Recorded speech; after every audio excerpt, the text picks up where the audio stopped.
The federal government has its eyes on Chicago again. A new federal investigation is looking at how the city has handled cases of anti-Semitism. This as immigration officials arrested a second student at Columbia University for participating in pro-Palestinian protests. As Sabrina Franza reports, organizers in Chicago fear these inquiries will get in the way of students' First Amendment rights. This new task force says they plan to meet with city leaders, students, and local law enforcement, then decide if intervention is necessary. It's possible they'll look at protests that happened on college campuses, like the one right here at DePaul. Our movement is being criminalized as anti-Semitic. This is a growing movement that is fighting for, liberation of Palestine.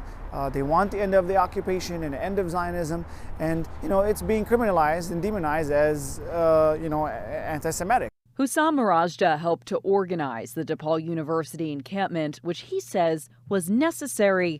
The students had one demand, which is divestment. And nonviolent. The students had to escalate to encampments and occupations of buildings because for a long time they were ignored by their universities. Now with news of a new federal investigation looking at Chicago and its handling of anti-Semitism, the federal government says it's aware of allegations that schools may have failed to protect Jewish students from discrimination, a violation of federal law. There's a lot of powerful forces that are going after the mayor, specifically for for his support for the ceasefire resolution, and that hasn't stopped since then. Chicago police data shows anti-Jewish hate crimes were at a 5-year high last year.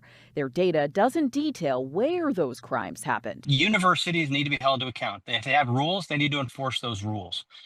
Freedom of speech does not include bullying and intimidation. Daniel Goldwyn works for the Jewish United Fund. He says they've been tracking anti-Semitic incidents rise.